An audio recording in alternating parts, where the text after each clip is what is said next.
Hallelujah. നമ്മൾ പരിശുദ്ധാത്മാവിനെ കുറിച്ച് 3 സെക്ഷൻ കഴിഞ്ഞത് 4ാമത്തെ സെക്ഷൻ. കഴിഞ്ഞ പ്രാവശ്യം ഞാൻ പറഞ്ഞിരുന്നു, എല്ലാവരും പരിശുദ്ധാത്മ ഈ റൈറ്റപ്പ് എഴുതിയത് അത് വാങ്ങി ഒന്ന് വായിക്കണം. അതുപോലെ പാപം, ലംഘനം, അകൃതി ഇതേക്കുറിച്ചൊക്കെ ഒന്ന് വായിക്കണേന്ന് എത്ര വായിച്ചിട്ടുണ്ടെന്ന് എനിക്കറിയത്തില്ല. അത് കിട്ടിയെന്ന് എനിക്കറിയാം. ഗോപി തന്നെ എൻ്റെ അടുത്ത് പറഞ്ഞിരുന്നു. ഹല്ലേലൂയ.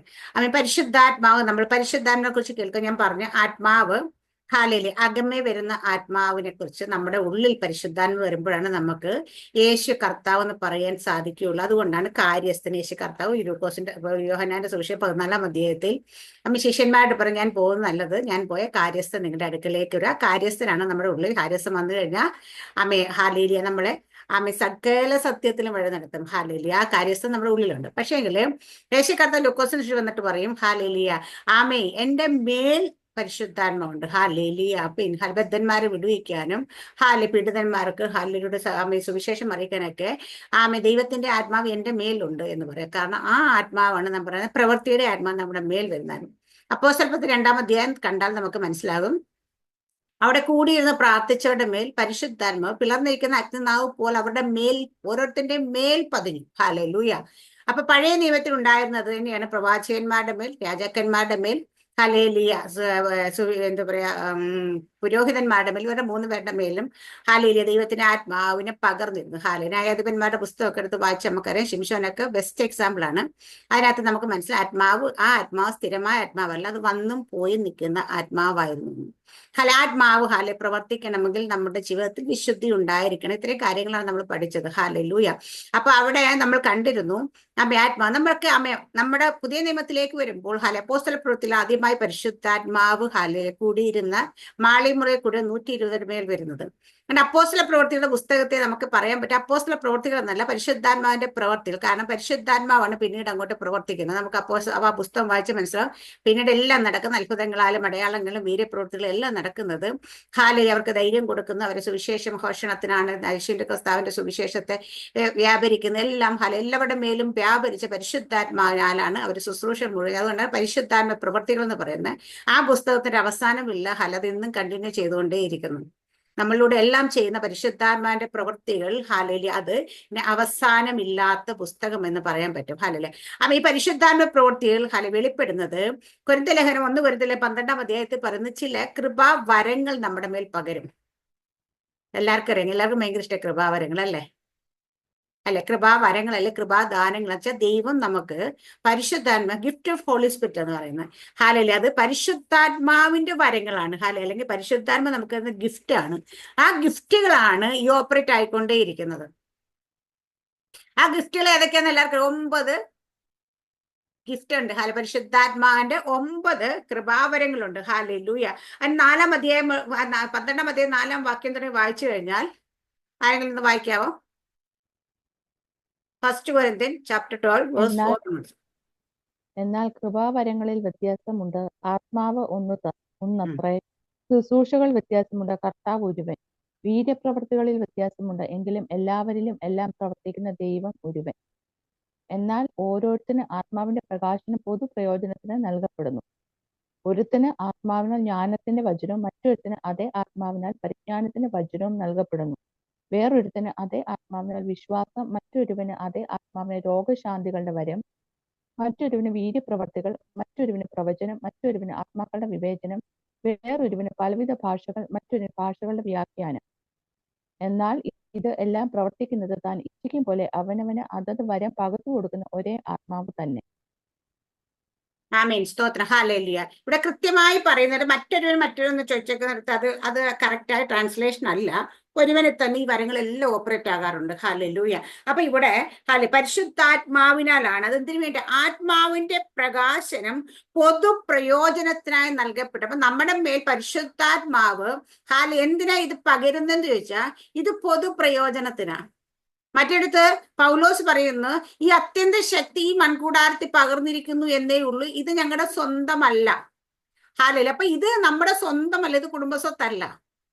ഹല്ലേലൂയ. ചില ആൾക്കാര് ഇന്ന് കൃപാവരങ്ങൾ ഓപ്പറേറ്റ് ചെയ്യുന്നത് ഏതാണ്ട് കുടുംബസ്വത്താണെന്ന രീതിയിലാണ്. പക്ഷെ ഇത് കുടുംബസ്വത്തല്ല, ഇത് പൊതു പ്രയോജനത്തിനായി ഫ്രീ ആയിട്ട് ദൈവം തന്നിരിക്കുന്ന ഗിഫ്റ്റ് ആണ്. ഹല്ലേലൂയ.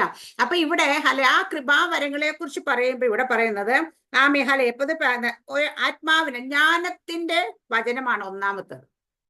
രണ്ടാമത്തത് പരിജ്ഞാനത്തിന്റെ വചനമാണ്. മൂന്നാമത്തത് വിശ്വാസം. നാലാമത് രോഗശാന്തിയുടെ വരം, വീര്യപ്രവൃത്തികൾ, പ്രവചനം, ആത്മാക്കളുടെ വിവേചനം, പലവിധ ഭാഷകൾ, ഭാഷകളുടെ വ്യാഖ്യാനം. ഇതാണ് 9 കൃപാവരങ്ങൾ നമുക്ക് നൽകിയിരിക്കുന്നത്. ഇവിടെ കറക്റ്റായിട്ട് പറയുന്നുണ്ടോ എന്നാൽ ഇതെല്ലാം പ്രവർത്തിക്കുന്നത് താൻ ഇച്ഛിക്കും പോലെ അവനവന് അതത് വരം പകുത്തു കൊടുക്കുന്ന ഒരേ ആത്മാവ് തന്നെ. അപ്പൊ നമുക്ക് ഈ വരം പകുത്ത് തന്ന് അല്ലെ നമുക്ക് ഈ വരം പകർന്നു തന്ന് പരിശുദ്ധാത്മാവ് ഇച്ഛിക്കുന്നത് പോലെ ഇത് പ്രവർത്തിക്കുന്നത്.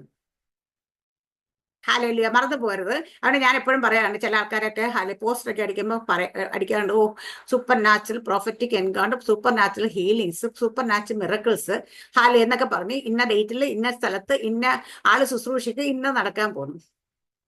കൃത്യമായ ദൈവത്തിന്റെ വചനം നമ്മളെ പഠിപ്പിക്കുന്നത് ഇത് അവനവന് അതത് വരം പകുത്തു കൊടുത്ത പരിശുദ്ധാത്മ ഇച്ഛിക്കും പോലെയാ പ്രവർത്തിക്കുന്നത്. ഞാൻ ചോദിക്കുന്നത്, ഞാനിപ്പോ പറയാണ് ഈ മാസം 25-ാം തീയതി സൂപ്പർ നാച്ചുറൽ ഹീലിംഗ് നടക്കാൻ പോകും, ഞാൻ ഇന്നടുത്ത് ശുശ്രൂഷിക്കുന്നത്. പരിശുദ്ധാത്മ പറയാണ് എനിക്ക് സൗകര്യമില്ല അന്നത്തെ ദിവസം പ്രവർത്തിക്കാന്ന് പറഞ്ഞാലോ. ഹല്ലേലൂയ. കാരണം പരിശുദ്ധാത്മാവാണ് അത് പരിശുദ്ധാത്മ ഇച്ഛിക്കുന്നത് പോലെ അത് പ്രവർത്തിക്കുന്നത്. പരിശുദ്ധാത്മാവിനാൽ അല്ലാതെ പ്രവർത്തിക്കപ്പെടത്തില്ല. അതുപോലെ നമ്മൾ ആത്മാക്കളുടെ നമ്മൾ പറയത്തില്ല, നമ്മൾ കരം വെച്ചാൽ ആത്മാവ് പകരപ്പെടും, കൃപാവരങ്ങൾ പകരപ്പെടും, അഭിഷേകം പകരപ്പെടും. നമ്മുടെ നമ്മുടെ ബോബി സിസ്റ്റർക്ക് അറിയാം, പാസ്റ്റർ പേര് ഞാൻ പറയുന്നില്ല. ഹല്ലേലൂയ.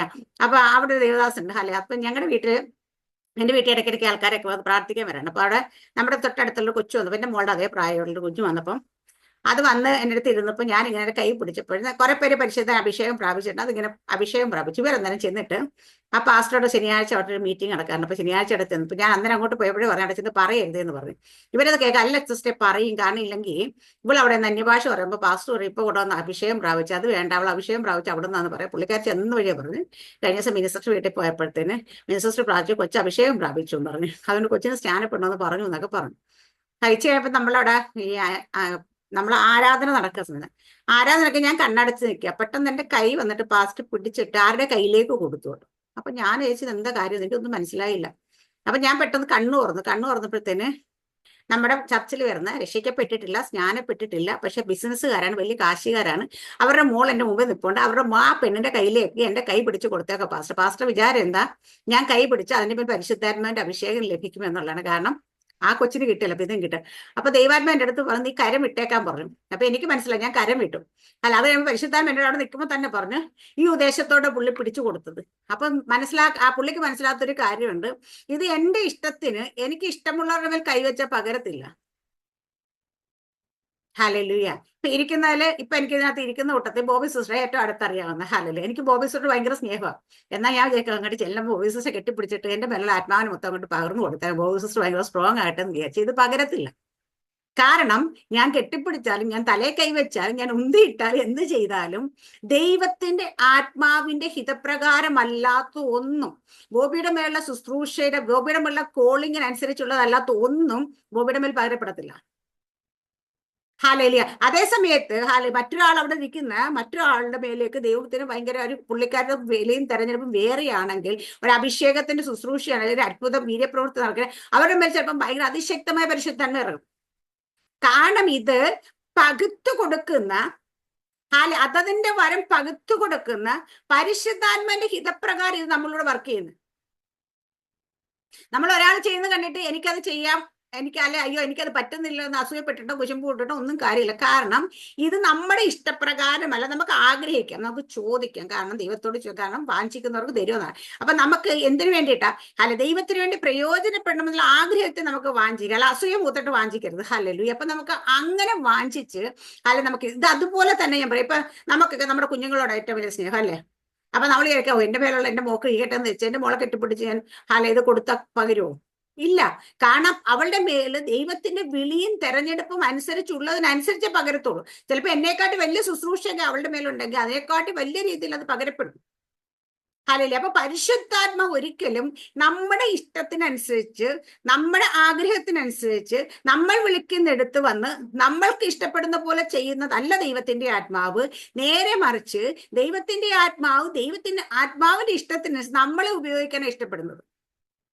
അതുകൊണ്ട് എല്ലാവരും കൃപാവരങ്ങൾ എല്ലാവർക്കും ഇഷ്ടം. ഇപ്പൊ നമ്മൾ കേട്ട ആൾക്കാർക്ക് നിങ്ങൾക്ക് ഏത് കൃപാവരം ഇഷ്ടമെന്ന് വെച്ചാൽ എല്ലാവരും പ്രവചനം വേണം, രോഗശാന്തി വരം വേണം, അത് വേണം, ഇത് വേണം, പലരും പറയാറുണ്ട് പല ആഗ്രഹങ്ങൾ. കാര്യം എനിക്ക് എന്തായാലും കൃപയാൽ രക്ഷിക്കപ്പെട്ടു സ്നാനപ്പെട്ടു വന്ന സമയത്ത് ഈ കൃപാവരങ്ങളെ കുറിച്ച് ഒരു ബോധമില്ലാതെ നാരായണ എന്നോട് ചോദിച്ചു, സിസ്റ്റർ ഏത് കൃപാവരം ഇഷ്ടമെന്ന് ഞാൻ പറഞ്ഞു, എനിക്ക് ആത്മാക്കളെ നേടുന്ന കൃപാവരം മതി എന്ന് പറഞ്ഞു.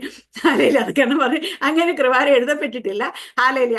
അപ്പം അത് ഹാലയില അപ്പൊ അത്ര ബോധം ഉണ്ടായിരുന്നുള്ളൂ എനിക്കെന്ന് പറയാം. പക്ഷെ ഇന്ന് നമ്മൾ പലരോടും ചോദിക്കാൻ ഏത് കൃപാവരം ഓപ്പറേറ്റർ ഇഷ്ടമെന്ന് ചോദിച്ചാൽ മിക്ക ആൾക്കാരും പ്രവചനം പറയുന്നത്. കാരണം ഇന്ന് പ്രവചനത്തിനാണല്ലോ മാർക്കറ്റ് അല്ലെ.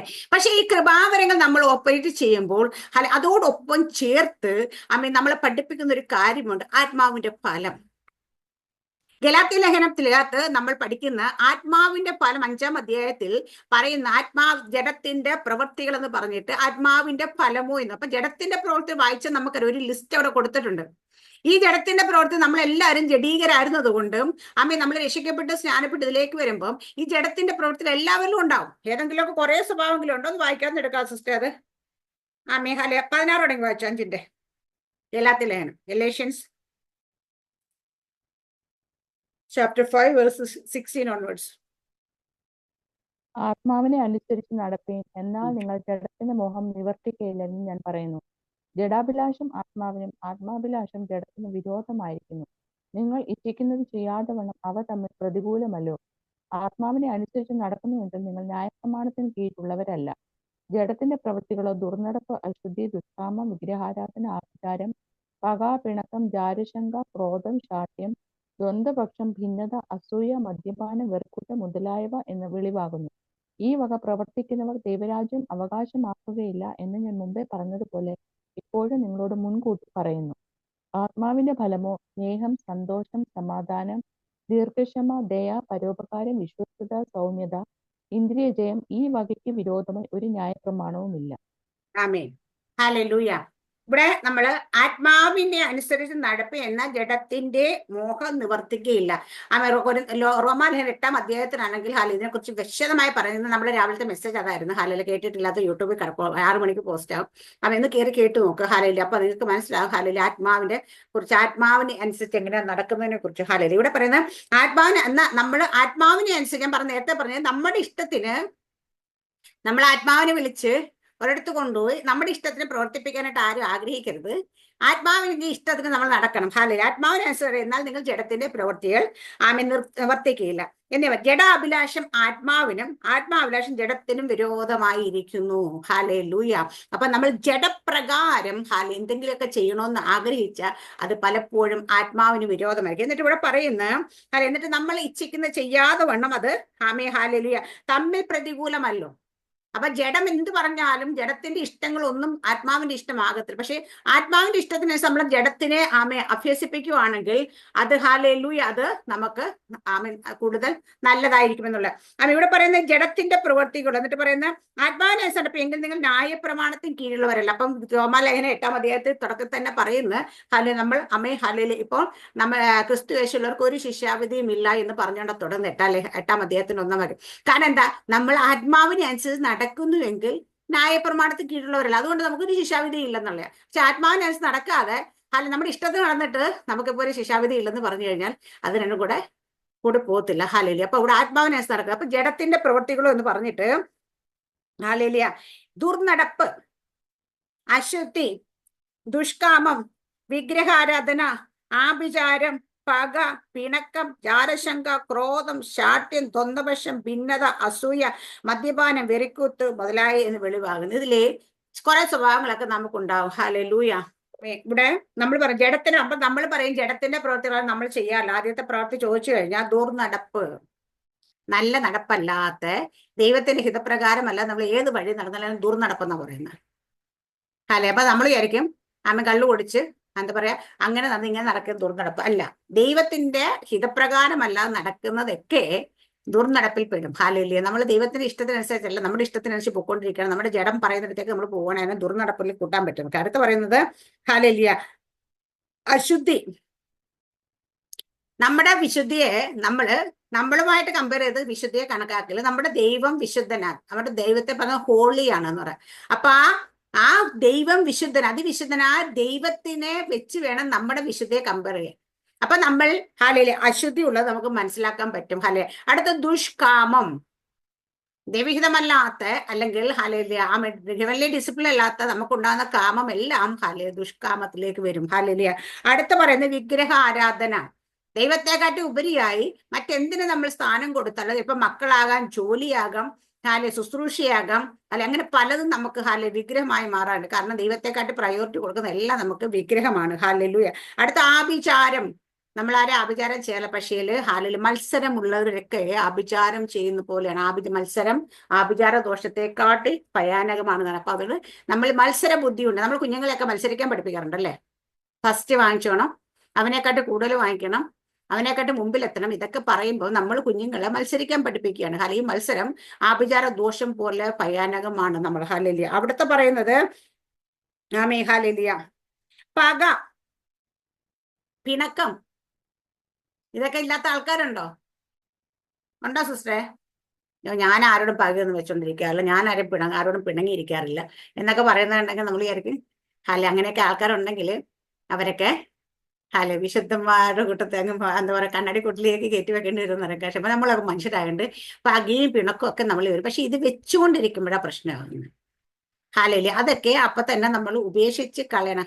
നമ്മൾ ഇന്ന് ഞാനിങ്ങനെ ഒരു സഹോദരനോട് സംസാരിക്കാൻ ഞാൻ പറഞ്ഞു, അദ്ദേഹത്തിന് എനിക്ക് എന്തായാലും അത് ക്ഷമിക്കാൻ പറ്റത്തില്ല, ഞാനത് ക്ഷമിക്കത്തില്ല എന്നൊക്കെ പറഞ്ഞപ്പോൾ ഞാൻ ഇന്നലെ എന്നോട് പറഞ്ഞു. പിന്നെ രാവിലെ വെളുപ്പിനെ ഞാൻ പ്രേയർ നടന്നിട്ടും ഞാൻ അന്നേരം പെട്ടെന്ന് പരിശുദ്ധാത്മാവ് നമ്മൾ അന്യഭാഷ സംസാരിച്ച് പ്രാർത്ഥിച്ചുകൊണ്ടിരിക്കുന്ന സമയത്ത് എന്നോട് ദൈവാത്മാവ് ഓർപ്പിച്ചു. ഞാൻ മെസ്സേജ് ഇട്ട് ഞാൻ പറഞ്ഞു, ഒരാളോട് നമുക്ക് പിണക്കം മാറ്റാൻ പറ്റത്തില്ല എന്ന് പറയുകയാണെങ്കിൽ, നമ്മൾ എന്തായാലും ക്ഷമിക്കത്തില്ല എന്ന് പറയുകയാണെങ്കിൽ, നമ്മുടെ ഉള്ളിൽ ആ പക വെച്ചുകൊണ്ടിരിക്കുകയാണെങ്കിൽ അതിന്റെ ഒരു എക്സാമ്പിൾ ആയിട്ട് പറയുന്ന ഒരു ദേവദാസ് ഒരിക്കൽ പറഞ്ഞാൽ, അയാളെ കൊല്ലാൻ വേണ്ടി നമ്മൾ വിഷം കഴിക്കുന്നത് തുല്യമാണ്.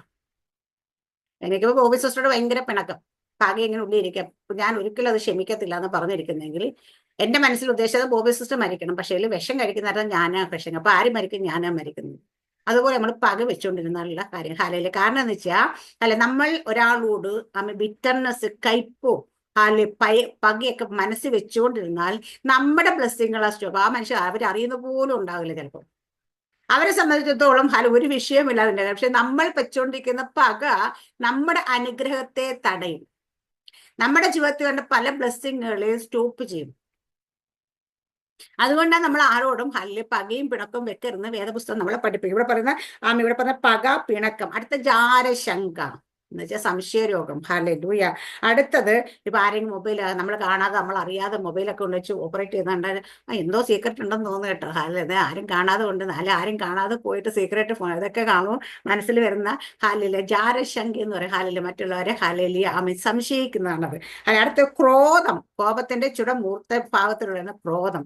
ശാഠ്യം, ദ്വന്ദ്വപക്ഷം. നമുക്കറിയാം, ഇതൊക്കെ ഞാൻ എക്സ്പ്ലെയിൻ ചെയ്തൊക്കെ അറിയാം. ഭിന്നത, എവിടെയെങ്കിലും പോയിട്ട് നമ്മൾ ഭിന്നത ഉണ്ടാക്കുകയാണെങ്കിൽ യേശു കർത്താവ് പറഞ്ഞേക്കുന്ന അവന് ഒരു കല്ല് കഴുത്തേത്ത് കെട്ടി ഇവരാർക്കെങ്കിലും ഇടർച്ച വരുത്തുന്ന കല്ല് കഴുത്തേ കെട്ടിയിട്ട് കടലിലേക്ക് ഇട്ട് കളയുന്ന അതിനെക്കാട്ടി നല്ലതെന്ന് പറയാം. അതുപോലെ അത്രയ്ക്കും മോശമായ സഭ. പക്ഷെ എത്രയോ ആൾക്കാർ ഏതൊക്കെ സഭകളിൽ കയറിയിട്ട് ഭിന്നത ഉണ്ടാക്കുന്നത് അതൊക്കെ പൊളിച്ചെടുക്കാറുണ്ട്. ഇതൊക്കെ ആലോചിക്കും, മനസ്സിലാക്കണം ഭിന്നതയൊക്കെ എത്ര വലിയ ഇതാണെന്ന്. അടുത്ത അസൂയ. അസൂയ എന്ന് പറയുന്നത് നമ്മുടെ വേദപുസ്തകത്തിന്റെ ആരംഭം തുടങ്ങി നമ്മൾ കാണുന്ന കാര്യമാണ്. ഹല്ലേലൂയ. വേദപുസ്തകത്തെ ആരംഭം തുടങ്ങി കാണുന്നത്, ഈ വേദപുസ്തകം എഴുതുമ്പോൾ ലോക സ്ഥാപനത്തിന് മുമ്പ് ഇതുണ്ട്.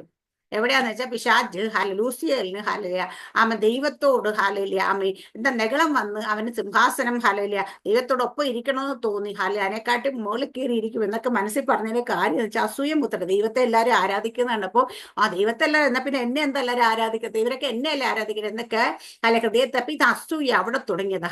അത് കഴിഞ്ഞപ്പോൾ നമ്മൾ അടുത്ത കാണുന്നുണ്ട്, ഏദൻ തോട്ടത്തിൽ ആദ്യത്തെ ആദാമിന്റെ സന്തതിയാ കയീനും ഹാബേലും. ദൈവം ഹാബേലിലും അവന്റെ യാഗത്തിലും പ്രസാദിച്ചു. അത് കണ്ടപ്പോ കയീന് അസൂയ മൂത്ത്. അവനെ കൊന്നുകളഞ്ഞു. അസൂയ അപ്പൊ കൊലപാതകത്തിൽ എത്തിക്കും. ഹല്ലേലൂയ. അടുത്ത നമ്മൾ കാണുന്നത് ദാവീദും ശൗലും. നമ്മൾ ഒത്തിരി സ്ഥലങ്ങളിലുണ്ട്, പക്ഷെ എടുത്തു പറയത്തത് ദാവീദും ശൗലും. ഹല്ലേലൂയ. അവിടെ കാണുമ്പോൾ ദാവീദ് 1000 ശൗല് 1000 കൊന്ന്, ദാവീദ് 10,000 കൊന്ന് പാടി കേട്ടപ്പോൾ ശൗലിന് അസൂയ വന്നപ്പോ തന്നെ ദൈവം ദുരാത്മാവിനെ അയച്ചു. യേശു കർത്താവിനെ ക്രൂശിക്കാൻ ഏൽപ്പിച്ച അസൂയ നിമിത്തം അത്രയെന്ന് കൃത്യമായി എഴുതി. അപ്പൊ ഈ അസൂയ എന്ന് പറയുന്ന സാധനം വേദപുസ്തകം ഉടനീളം നമ്മൾ കാണുന്നത് ഏറ്റവും നശിപ്പിക്കുന്ന ഒരു സ്പിരിറ്റ്. അത് നമ്മളിരുന്നാലും മറ്റൊരാളെ നന്മ കാണുമ്പോൾ നമുക്ക് അസൂയ വരുന്നു, ഒരാൾ വളർച്ച കാണുമ്പോൾ അസൂയ വരുന്നു, അവർക്ക് നല്ലത് വരുമ്പോൾ അസൂയ വരുന്നു, നമ്മുടെ ഉള്ളിൽ സന്തോഷിക്കാൻ കഴിയുന്നില്ല. അതാണ് അസൂയ എന്ന് പറയുന്നത്. ഇത് നമ്മളിരുന്നാൽ നമ്മളെ നശിപ്പിക്കും, നമ്മളെ അസൂയ മുത്ത് നോക്കുന്ന ആൾക്കാരെ നശിപ്പിക്കും. ഹാലയില്ല. അപ്പൊ അസൂയ എന്ന് പറയുന്നത് ഇന്ന് നമ്മുടെ ദൈവസഭയ്ക്കുള്ളിൽ ഏറ്റവും കൂടുതൽ വ്യാപരിക്കുന്ന സാധനം. ഒരാള് നന്നായിട്ട് ജീവിക്കുന്ന കണ്ട അസൂയ, ഒരാൾ നന്നായിട്ട് പ്രാർത്ഥിക്കുന്ന കണ്ട അസൂയ, ഒരാൾ നന്നായി ശുശ്രൂഷിക്കുന്ന കണ്ട അസൂയ, നമ്മളെക്കാട്ടും നന്നായിട്ട് കൃപാരങ്ങൾ ഓപ്പറേറ്റ് ചെയ്യുന്ന കണ്ട അസൂയ, അപ്പുറത്തുള്ളവരെ സഭ ഇച്ചിട്ട് കൂടെ ആൾക്കാർ കൂടുതൽ കയറിയ അസൂയ. ഹാലലൂയ. ഇങ്ങനെ അസൂയത്തിലെ ഒരു പ്രവാഹം തന്നെയാണ് നമ്മുടെ ദൈവസഭകൾ ഇന്ന്. അപ്പൊ നമ്മൾ ആർക്കും അസൂയുണ്ട്. കാരണം അസൂയ ഒരിക്കലും പരിശുദ്ധാത്മാവിൻ്റെതല്ല, അത് ദുരാത്മാവിന്റെ അല്ലെങ്കിൽ ജഡത്തിൻ്റെതാണ്. ശൗലിന് അസൂയ വന്നപ്പോ എന്താ, ദൈവം ശൗലിന്റെ മേലേക്ക് ദുരാത്മാവിനെ അയച്ചെന്ന് പറഞ്ഞേക്കുന്നത്. അപ്പം പരിശുദ്ധാത്മാവിന്റെ അല്ലാത്തതൊക്കെ ദുരാത്മാവാണ് ഓപ്പറേറ്റ് ചെയ്യുന്ന മനസ്സിലാക്കണം. അസൂയ, മദ്യപാനികൾ ദൈവരാജ്യം അവകാശമാക്കത്തില്ലെന്ന് വചനത്തിൽ ഒരുപാട് തവണ നമ്മളെ പഠിപ്പിക്കുമ്പോഴും ഇന്ന് ക്രിസ്ത്യാനികൾ എന്ന് പറയുന്ന പാരമ്പര്യ ക്രിസ്ത്യാനികളെല്ലാം നോക്കിക്കഴിഞ്ഞാൽ അവർക്ക് മദ്യപാനം എന്ന് പറയുന്നത് അവരുടെ ആഘോഷങ്ങളിൽ ഒഴിവാക്കാൻ പറ്റാത്തൊരു ഭാഗമായി മാറിയിരിക്കുകയാണ്. അപ്പൊ അവര് പറയുന്നത് ചോദിച്ചാൽ അവര് പറയുന്ന ആദ്യമായിട്ട് വൈന ഉണ്ടാക്കിയത് യേശുകർത്താവല്ലേ എന്നാണ് ചോദിക്കുന്നത്. യേശുകർത്താവ് വൈന ഉണ്ടാക്കിയ ചാരയമല്ല വാറ്റെന്ന് ഞാൻ അവരോട് പറയണം, ഇങ്ങനെ പറയുന്നവരോട്. ഹല്ലേലൂയ. അപ്പൊ ദൈവവചനത്തിൽ തന്നെ കൃത്യമായി നമ്മളെ പഠിപ്പിക്കുന്നുണ്ട്, മദ്യപാനം ഹല്ലേലൂയ അത് ജഡത്തിന്റെ പ്രവൃത്തിയാണ്, അത് ആത്മാവിന് വിരോധമാണ്. അങ്ങനെയുള്ളവർക്ക് ഒരിക്കലും ആത്മാവിനെ അനുസരിച്ച് നടക്കാൻ കഴിയുകയില്ല എന്ന്. ഹല്ലേലൂയ. അടുത്ത പറയുന്ന മദ്യപാനം, അടുത്ത വെറിക്കൂത്ത്, എന്തെങ്കിലുമൊക്കെ കാട്ടിക്കൂട്ടി കോപ്രായങ്ങൾ കാണിക്കും, വെറിക്കുത്ത്. പക്ഷെ ഇന്ന് പല സഭകൾക്കുള്ളിൽ വെറിക്കുത്ത് കാണാം. എവിടെയാ പറയാ, ആരാധന എന്ന് പറഞ്ഞിട്ട് കാണിക്കുന്ന ചില വെറിക്കുത്തുകൾ നമ്മൾ കാണാറുണ്ട്. ബോധമില്ലാത്തവരെ പോലെ സുബോധം നഷ്ടപ്പെട്ടവരെ പോലെ ആൾക്കാർ പെരുമാറുന്ന കണ്ട് അതിനും വിളിക്കുന്ന പേര് വെറിക്കുത്തും തന്നെയാണ്. ഇപ്പൊ കള്ളു കുടിച്ച് ബോധമില്ലാത്ത നമ്മൾ കാണാണ്ട് ഉത്സവപ്പറമ്പിലൊക്കെ പോകുമ്പോൾ ഈ കുതിരയെ വലിച്ചുകൊണ്ടൊക്കെ പോകുന്ന സ്ഥലത്ത് അതിന്റെ മുമ്പിൽ കിടന്ന് പള്ളി പെരുന്നാളിന്റെ പ്രദക്ഷിണം അതൊക്കെ പോകുമ്പോൾ കള്ളു കുടിച്ചിട്ട് ബാൻഡ് മേളത്തിന്റെ ഒക്കെ കൊണ്ടുവന്ന ആൾക്കാർ കിടന്ന് വെറുക്കൂത്ത് കാണിക്കുന്നത് കാണാറുണ്ട്. ഇതേ സാധനം തന്നെ ഇച്ചിരി ചൂട് മാറ്റി കള്ളൊന്നും കുടിച്ചിട്ടില്ലെന്നേ ഉള്ളൂ. എന്നിട്ട് പറയാം ഒരു ആത്മാവിലാണ് ചെയ്യുന്നത്. പക്ഷെ ഇത് ആത്മാവിലുമല്ല. ജഡത്തിൽ ചെയ്യുന്ന പലതും നമുക്ക് കണ്ടാൽ മനസ്സിലാകും. ഇന്ന് അതുപോലെ ഇതൊക്കെ ഒരു പ്രകടനമാകരുത്. ഒന്നും അവിടെ ചെന്നിട്ട് കുറച്ച് കൈയടിച്ച് തുള്ളി കുറച്ച് ഇലക്കപ്പെരുപ്പം കാണിച്ചിട്ട് ഇത് ആത്മാവെന്ന് പറയരുത്. ഇത് പലപ്പോഴും സഭകൾ പ്രോത്സാഹിപ്പിച്ച ആൾക്കാരെ കൊണ്ട് ചെയ്യും. കാരണം ഇവർക്ക് സുബോധം ഉണ്ടാകരുത്, അതാണ് അവർ ആഗ്രഹിക്കുന്നത്. കാരണം അങ്ങനെയൊക്കെ ചെയ്യുമ്പോൾ ശരീരത്തെ കുറച്ച് ചൂടും ഇതൊക്കെ വരുമ്പോഴത്തേന് പലരുടെയും ചിന്ത ഇതൊക്കെ പക്ഷെ അതിനകത്ത് ഇത് ആത്മാവിന്റെ അല്ലാതെ തിരിച്ചറിഞ്ഞ എപ്പോഴാണെന്നറിയോ, നമ്മൾ അതിനകത്ത് നിൽക്കുമ്പോൾ നമുക്ക് ഒരു ആശ്വാസവും സന്തോഷമൊക്കെ തോന്നും. പക്ഷെ ആ ഹോൾ വിട്ട് പുറത്തിറങ്ങുമ്പോൾ നമ്മൾ വീണ്ടും പഴയ അവസ്ഥയിലേക്ക് എത്തുന്നെങ്കിൽ നിങ്ങൾ അവിടെ കാണിച്ച പ്രകടനം ഒന്നും ആത്മാവിൻ്റെതല്ല, അത് നമ്മുടെ ഫീലിങ്സിന്റെ പ്രകടനമായിരുന്നു. മനസ്സിലാവും ഞാൻ പറയുന്നത്? എത്ര പേർക്ക് മനസ്സിലാകുന്നുണ്ട്? നമ്മൾ പോകുമ്പോൾ വർഷിപ്പ് ചെയ്യുമ്പോൾ ഒരു സഭയെ പോയി ആരാധിക്കുമ്പോൾ ഒക്കെ നമ്മൾ ചെയ്യുന്ന കാര്യങ്ങൾ നമ്മളവിടെ ഫീലിങ്സിലാണോ അത് ചെയ്യുന്നത്, ആത്മാവിലാണോ അത് ചെയ്യുന്നത് തിരിച്ചറിയണം. ആത്മാവിലാണോ ഈ സന്തോഷം നിങ്ങൾ നിലനിൽക്കും, നഷ്ടപ്പെട്ടു പോകത്തില്ല. പക്ഷെ നിങ്ങൾ ഫീലിങ്സിലാണ് ചെയ്തെങ്കിൽ ആ സഭാ ഹോള് വിട്ട് പുറത്തിറങ്ങുമ്പോൾ തന്നെ നിങ്ങൾ പഴയ അവസ്ഥയിലേക്ക്, നിങ്ങളുടെ വിഷയങ്ങളെല്ലാം വിഷയങ്ങളായി തന്നെ മുമ്പിലേക്ക് ഇങ്ങനെ നിൽക്കുന്ന ആൾക്ക് തോന്നും. വിഷയങ്ങൾ മാറിപ്പോകുന്നല്ല ഞാൻ പറഞ്ഞു, പക്ഷെ വിഷയങ്ങൾക്കുള്ളിലും വിഷയങ്ങൾ നാല് ചുറ്റും കൂരിലിന്റെ താഴ്വര നീയെങ്കിലും നിന്റെ ഉള്ളിൽ ഒരു വിശ്വാസം വരും. ദൈവം എന്നോട് കൂടെ ഉള്ളത് കൊണ്ട് ഞാൻ അതിനകത്ത് ഭയപ്പെടത്തില്ല, ഞാൻ ഭയപ്പെടാതെ മുൻപോട്ട് നടക്കുന്നു. ഈ കോൺഫിഡൻസ് വരുന്നതാണ് പരിശുദ്ധാത്മാവ്. പരിശുദ്ധാത്മാവ് നമ്മൾ എപ്പോഴും ഓർക്കും, കുഞ്ഞാൻ നീ ഇപ്പൊ പോകുന്ന അവസ്ഥ രോഗത്തിലായിരിക്കും, ഭാരത്തിലായിരിക്കും, പല വിഷയത്തില, പക്ഷേ ഞാൻ കൂടെയുണ്ട്. ഹാലേലിയ. നിന്നെ ഞാൻ ഒരു നാളും കൈവിടത്തില്ല. നിന്നെ ഞാൻ ഉപേക്ഷിക്കത്തില്ല. ഞാൻ നിന്നെ ചേർത്ത് പിടിച്ചിട്ടുണ്ട്. നിന്റെ കയ്യിൽ ഞാനാ പിടിച്ചിരിക്കുന്നത് എന്ന് പറയുകയാണെങ്കിൽ നമുക്ക് ഭയങ്കര കോൺഫിഡൻസ് ആയിരിക്കും. പിന്നെ ലൈഫിൽ നമ്മുടെ കയ്യിൽ 10 പൈസ ഉണ്ടാകത്തില്ല, നമ്മുടെ കയ്യിൽ ഹാലേലിയ പറയത്തക്ക കാര്യങ്ങൾ ജോലി ഉണ്ടാകത്തില്ല, ഒന്നും ഉണ്ടാകത്തില്ല. പക്ഷേ നമുക്ക് നല്ല കോൺഫിഡൻസ് ഉണ്ടാകും. കാരണം എന്റെ ദൈവം എന്നെ നടത്താൻ വിളിച്ച ദൈവം വിശ്വസ്തനാണെന്നുള്ള കോൺഫിഡൻസ് ഉള്ളു. ഇത് വന്നാൽ നമ്മൾ ഭാരപ്പെടത്തില്ല. നമ്മുടെ ജീവിത സാഹചര്യങ്ങൾ ഓർത്ത് സിറ്റുവേഷൻസ് മാറുന്നതനുസരിച്ചല്ല നമുക്ക് സന്തോഷം ഉണ്ടാകുന്നത്. നമ്മുടെ ഉള്ളിൽ സ്ഥിരമായൊരു സന്തോഷം ഉണ്ടാകും. കാരണം ദൈവം എൻ്റെ കൂടെയുണ്ട്, ദൈവം എന്നിൽ ഉണ്ട്.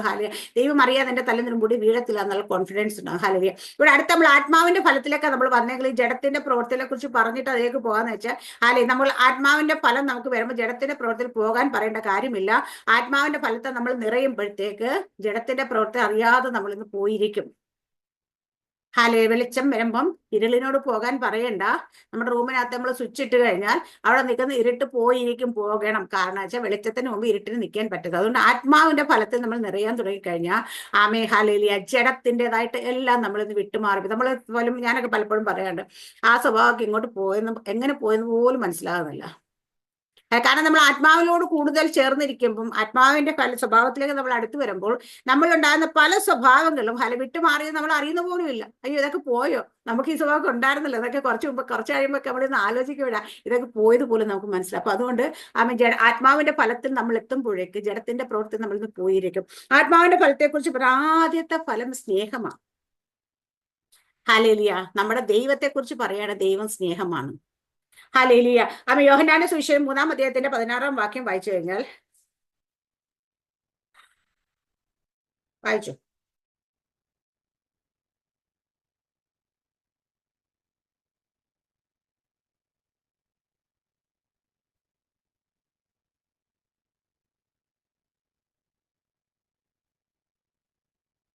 മൂന്നിന്റെ 16 യോഹന്നാൻ. John chapter 3 verse 16. തന്റെ ഏകജാതനായ പുത്രനിൽ വിശ്വസിക്കുന്ന ഏവനും നശിച്ചു പോകാതെ നിത്യജീവൻ പ്രാപിക്കേണ്ടതിന് ദൈവം അവനെ നൽകുവാൻ തക്കവണ്ണം ലോകത്തെ സ്നേഹിച്ചു. ആമേൻ. അപ്പൊ ദൈവത്തിന്റെ സ്നേഹത്തെ കുറിച്ച് അവിടെ പറയുന്നത്, ദൈവം അവനെ നൽകുവാൻ തക്കവണ്ണം ലോകത്തെ അല്ലെങ്കിൽ നമ്മളെ സ്നേഹിച്ചു. ആരെ നൽകണം? യേശുവിനെ നൽകുവാൻ തക്കണം. എങ്ങനെ നൽകുവാൻ തക്കണം? യേശുവിന്റെ ജീവൻ നമ്മുടെ ജീവന് പകരം വെക്കാനായിട്ട്. ഹല്ലേലൂയ. നമ്മുടെ ദൈവത്തിന്റെ നമ്മളെപ്പോഴും പറയും കൃപയാലല്ലോ നാം രക്ഷിക്കപ്പെട്ടു. നമ്മുടെ വിജയേന്ദ്രൻ പാസ്റ്റർ ഭാഷയിൽ പറഞ്ഞ എന്താണ് കൃപ? അപ്പൊ ചോദിക്കും. ഹല്ലേലൂയ. അർഹതയില്ലാതെ നമുക്ക് ലഭിച്ചതാണ് കൃപ. കാരണം രക്ഷ എന്ന കാര്യത്തിൽ നമുക്ക് ഒട്ടും അർഹതയില്ലായിരുന്നു. പക്ഷെ അർഹതയില്ലാത്ത സ്ഥാനത്ത് ദൈവം നമ്മളെ അർഹരാക്കി മാറ്റി. ദൈവത്തിന്റെ മക്കളാകാൻ ഒരു അർഹതയും ഇല്ലാതെ നമ്മളെ അർഹരാക്കി മാറ്റിയതാണ് ദൈവത്തിന്റെ കൃപ. അതുപോലെ ദൈവത്തിന്റെ കരുണാസമ്പന്നനായ ദൈവമോ. ഹല്ലേലൂയ. അപ്പൊ ആ കരുണാസമ്പന്നനായ ദൈവത്തിന്റെ കരുണയെ കുറിച്ചും എന്താണ് കരുണ എന്ന് ചോദിക്കും, പറയും അർഹതപ്പെട്ടത് നമുക്ക് തരാതിരുന്നതാണ് ദൈവത്തിന്റെ കരുണ. അതെന്താണെന്ന് ചോദിച്ചാൽ പാപത്തിന്റെ ശമ്പളം മരണമാണ്. ആ മരണത്തെ നീക്കി നമുക്ക് ജീവനെ പ്രദാനം ചെയ്തു. അതാണ് ദൈവം കാണിച്ച കരുണ. ആ ജീവൻ എങ്ങനെ തന്നു എന്ന് ചോദിച്ചാൽ സ്വന്തം പുത്രന്റെ ജീവൻ നമ്മുടെ ജീവന് പകരം കൊടുത്തിട്ടാണ് നമുക്ക് ജീവൻ തന്നേക്കുന്നത്. ഹല്ലേലൂയ. ഇവിടെ നമ്മളൊക്കെ ഭയങ്കര സ്നേഹിതരൊക്കെ ഫ്രണ്ട്സൊക്കെ ഉണ്ട്. ഹല്ലേലൂയ. നമ്മൾ പറയും ഹല്ലേലൂയ. നമ്മളെല്ലാം ചില പിള്ളേരെയൊക്കെ നോക്കിയിട്ട് നമ്മൾ ഒരു ശരീരം അല്ലെങ്കിൽ ഒരു ആത്മ ഒരു കുഴി ചാകാതിരിക്കാം. പക്ഷേങ്കിൽ ഈ ഒരു കുഴി ചാകാനിരിക്കുന്നവരോട് പറയണം, അയ്യോ എന്റെ കിഡ്നി ഇച്ചിരി ഡാമേജ്, നിന്റെ ഒരു കിഡ്നി എനിക്ക് തരുമോ എന്ന് ചോദിച്ചു നോക്കണം. അല്ലെങ്കിൽ എന്റെ കരൾ ഇച്ചിരി പ്രശ്നം, ഇച്ചിരി കരൾ തരുമോ എന്ന് ചോദിച്ചു നോക്കി അറിയാം ഈ ഒരു കുഴി ചാകാനിരിക്കുന്നവരുടെ സ്നേഹത്തെ കുറിച്ച് അറിയാൻ പറ്റും. അല്ലേ? പല മക്കളും അമ്മമാരോടൊക്കെ ഭയങ്കര സ്നേഹമെന്ന് പറയും. പക്ഷെ മോളെ കുറച്ച് കരളമ്മയ്ക്ക് തരാമെന്ന് ചോദിച്ചു കഴിഞ്ഞാൽ ബ്ലഡ് ഗ്രൂപ്പ് ഒക്കെ സെയിം ആണ് എന്ന് ചോദിച്ചാൽ പോലും അറിയാൻ പറ്റും ആ സ്നേഹത്തിന്റെ എത്രത്തോളം സ്നേഹം നമ്മളോട് കൂടെ ഉണ്ടെന്ന്. ആ സ്ഥാനത്താണ് ഞാൻ പറയുന്നത്, ഒരു അർഹതയും ഇല്ലായിരുന്ന, ഒരു യോഗ്യതയും ഇല്ലായിരുന്ന, ദൈവത്തെ അറിയാതെ നടന്ന് നമ്മളെ രക്ഷിക്കാൻ വേണ്ടി ദൈവത്തിന്റെ സ്വന്തം പുത്രനെ യേശുക്രിസ്തുവിന്റെ ജീവനെ നമുക്ക് നമ്മുടെ ജീവന് പകരം കൊടുത്ത്, അതാണ് പിതാവ് കാണിച്ച സ്നേഹം. സ്നേഹത്തിന്റെ ഡെഫിനേഷൻ പറയുമ്പോൾ ഏറ്റവും നല്ല ഡെഫിനേഷൻ ഇത് തന്നെ. ഹല്ലേലൂയ. സ്വന്തം പുത്രനെ ആദരിക്കാതെ നമുക്ക് വേണ്ടി ഏൽപ്പിച്ചു തന്നു. ഞാൻ എപ്പോഴും പറയും, പിതാവ് അങ്ങനെ തന്നെങ്കിൽ പുത്രൻ എങ്ങനെ നമ്മളോട് സ്നേഹം പ്രകടിപ്പിച്ചു? അവസാനത്തുള്ള രക്തം വരെ നമുക്ക് വേണ്ടി കൊടുത്തു. കാൽവരി യാഗമായി തീർന്നാണ് പുത്രൻ നമ്മളോട് സ്നേഹം പ്രകടിപ്പിച്ചത്. അങ്ങനെ പരിശുദ്ധാത്മ എങ്ങനെ നമ്മളോട് സ്നേഹം പ്രകടിപ്പിച്ചത്? നമ്മുടെ ഉള്ളിൽ വന്നിരുന്ന് നമ്മൾ നടക്കുന്ന പരിശുദ്ധാത്മ ഇഷ്ടമില്ലാത്ത എന്താ പ്രവൃത്തിയും ചെയ്യുമ്പോഴും ഞരങ്ങിക്കൊണ്ട് നമ്മളെ വിട്ടുപോകാതെ നമ്മുടെ ഉള്ളിലിരുന്ന് വീണ്ടും നമ്മൾ ഉപദേശിച്ച് വീണ്ടും നമ്മൾ വഴി നടത്തി വീഴ്ചയിലൊക്കെ വീഴുമ്പോഴും താങ്ങി സാരമില്ല എന്ന് പറഞ്ഞു വീണ്ടും നമ്മളെ സ്നേഹിച്ച് അധികാരനോടെ ചേർത്ത് പിടിച്ച് നമ്മളെ നിത്യതയിൽ എത്തിക്കുക എന്നുള്ള വലിയൊരു എന്താ പറയാ പ്രോജക്റ്റ് ഏറ്റെടുത്തിട്ട് നമ്മൾ വന്നിരിക്കുന്ന പോലെ പരിശുദ്ധാത്മ നമ്മൾ വസിച്ചുകൊണ്ട് ആ സ്നേഹത്തെ അറിയിക്കുന്നു. അപ്പൊ ദൈവത്തിന്റെ സ്നേഹം, സ്നേഹത്തെ കുറിച്ച് ഒരുപാട് പറഞ്ഞ ഈ 12-ാം അധ്യായത്തിലെ 1 കൊരിന്ത്യർ 12-ാം അധ്യായത്തിൽ കൃപാവരങ്ങളെ കുറിച്ച് പറഞ്ഞ അധ്യായമാണ്.